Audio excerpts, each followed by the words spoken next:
Un jour, tu ne cries plus, tu n'expliques plus, tu n'attends plus. Quelque chose s'éteint en toi. Et ce moment-là n'arrive jamais par hasard. Quand l'attachement s'effrite envers une personne que tu as aimée profondément, il se passe 5 transformations silencieuses en toi et 3 choses très précises chez l'autre. Ce qui se passe en toi. La première chose, c'est la perte de l'espoir.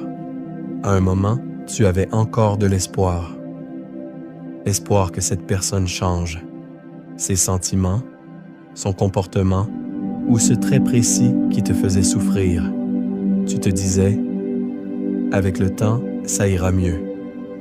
Il ou elle finira par comprendre. Mais après trop de tentatives, trop de secondes sans échange et trop d'efforts faits dans le silence, tu comprends une vérité difficile. Cette personne ne changera pas. Parfois, ce n'est même pas un manque d'amour. Parfois, elle t'aime, mais son comportement reste blessant. Parfois, c'est un trait de caractère que tu n'arrives plus à accepter. On pense souvent que la perte d'espoir vient du manque de sentiments. En réalité, elle vient très souvent du comportement. Tu ajustes, tu expliques, tu patientes, et rien ne change. À ce moment-là, l'espoir s'éteint et l'attachement commence à s'effriter. Non par méchanceté, mais par épuisement.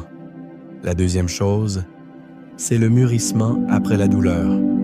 Tu as supporté longtemps, parfois trop longtemps, et arrive un point précis où la douleur dépasse tes limites. À ce stade, 2 chemins existent. Soit cette douleur te ferme, te rend méfiant, distant, détaché de tout.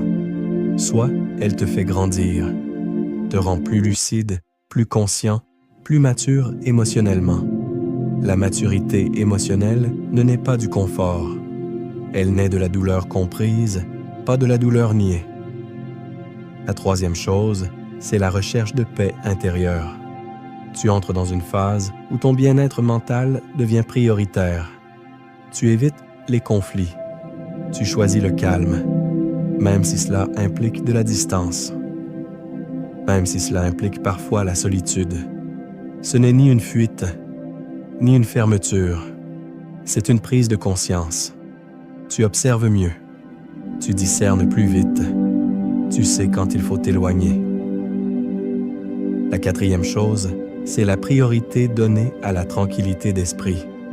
Tu comprends que la paix vaut plus que l'intensité, que la stabilité vaut plus que les émotions extrêmes.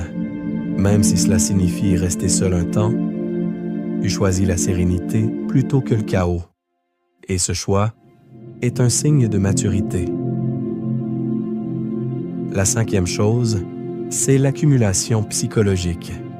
Des erreurs répétées, des blessures sans excuse, des manques que tu as pardonnés par amour, par habitude ou par espoir.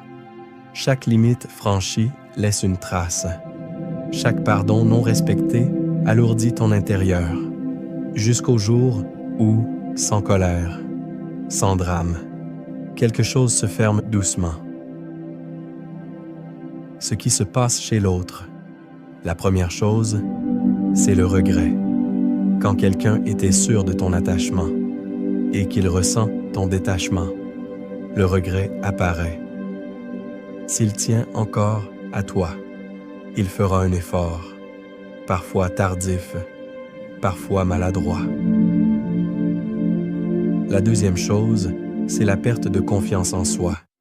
Il commence à se poser des questions. Est-ce que je compte encore?